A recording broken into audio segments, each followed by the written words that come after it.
প্রকাশ করার মতো না, মানে প্রাউড ফিল হয় যে আমি বাঙালি। একটা দেশ সম্প্রতি স্বাধীন হয়েছে, এই দেশটা বিভিন্ন সমস্যার মধ্যে দিয়ে যাচ্ছে, তখনই হঠাৎ করে রাতের বেলা এই গেটগুলো ছেড়ে দেওয়ার উদ্দেশ্য হলো গিয়ে বাংলাদেশকে বিপদে ফেরা। যে আমরা আসছি দেশের ক্রান্তি লগ্নে, যে আমাদের একটা বন্যা দুর্গস্ত মানুষ আছে, তাদের সেবা করতেছে এখানে আমাদের বর্তমান স্টুডেন্টরা। আমরা এখানে আসছি যে দেশের একটা ক্রান্তিকালে আমরা কিছু তাদের সহযোগিতা করতে পারি। আমরা এখানে পোশাক বিভিন্নভাবে গুছানো হচ্ছে, বাচ্চাদেরটা আলাদা করা হচ্ছে, মেয়েদেরটা আলাদা করা হচ্ছে, পুরুষদেরটা আলাদা করতেছে। আমরা কতক্ষণ যাবত ওদেরকে সহযোগিতা করতেছি।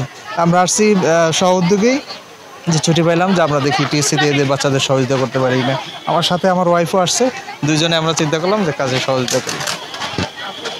আসলে ফেসবুকে মানে আমার ওইদিকে কোনো আত্মীয় স্বজন নেই বা আমার গ্রামের বাড়ি ওইদিকে না, বাট ফেসবুকে এই বন্যার পরিস্থিতিগুলো দেখে সহ্য করে থাকা যাচ্ছে না, মানে রাতে ঘুম হচ্ছে না। পরে মনে হলো আমার জায়গা থেকে আমি যতটুকু পারি চেষ্টা করি, তো ডোনেশন, কাপড় চোপড় দেওয়া, এবং এখন হচ্ছে এখানকার ছাত্রছাত্রীদের সাথে হাতে হাত মিলিয়ে কাজ করার চেষ্টা করতেছি।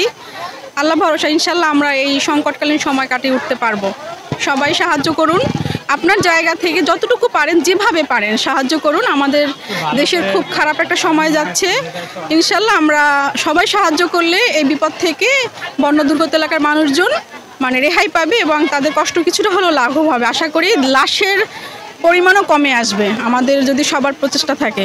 এটা অবশ্যই ষড়যন্ত্রের অংশ বলা যায়, কারণ যদি এমন হয় যে তাদের দেশে সমস্যার জন্য তারা হচ্ছে গেট খুলে দিয়েছে, এটা জানানো উচিত ছিল। মানে তাহলে এইরকম মানে এক রাতের মধ্যে আমার দেশ এত বড় বিপদে পড়তো না। অ্যাটলিস্ট আমরা আমাদের হচ্ছে লোকজনদেরকে হচ্ছে নিরাপদ আশ্রয় নিতে পারতাম, আমাদের ওরকম প্রস্তুতি থাকতো। এত মানে আমরা তাদেরকে বন্ধু রাষ্ট্র বলি, তাদের তো বন্ধুর মতোই কাজ করা উচিত। এভাবে বিপদে ফেলার তো কোনো মানে হয় না, তাই না? তো এটা নিয়ে যারা সরকারের উঁচু পর্যায়ে আছেন, হ্যাঁ পররাষ্ট্র মন্ত্রণালয়ে আছেন, আমরা আশা করব খুব দ্রুত এই সমস্যাটা সমাধান করবেন। কারণ প্রতি বছর এভাবে আমার দেশের খেটে খাওয়া মানুষ, গ্রাম অঞ্চলের মানুষ এভাবে পানিতে ভেসে যাবে, এটা তো হতে পারে না। এটার একটা সমাধানে আসা দরকার, খুব দ্রুত সমাধান করতে হবে। যেহেতু এটা আন্তর্জাতিক একটা বাঁধ, সেই বাঁধটা চুক্তি থাকবে, আমার পার্শ্ববর্তী দেশের সুযোগ সুবিধার কথা চিন্তা করতে হবে।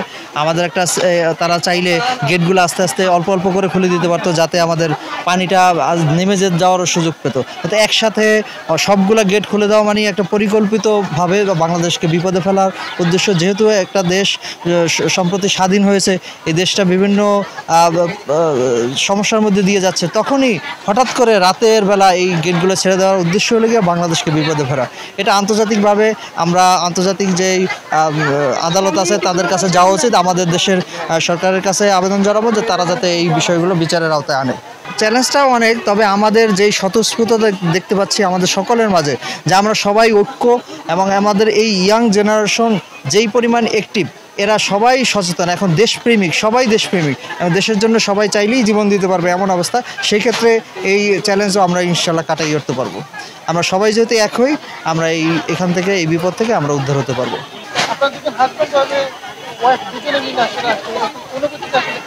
অনুভূতি খুবই ভালো লাগছে যে আমরা কিছু কাজ অন্তত করি ওদের সাথে, ওরা দেশের জন্য এত চেষ্টা করতেছে। দেশের জন্য কাজ করার অনুভূতি কখনো ভাষায় প্রকাশ করা যায় না, এটা ভিতর থেকে আসে। ভালো লাগাটাও মানে এই অনুভূতি প্রকাশ করার মতো না, মানে প্রাউড ফিল হয় যে আমি বাঙালি।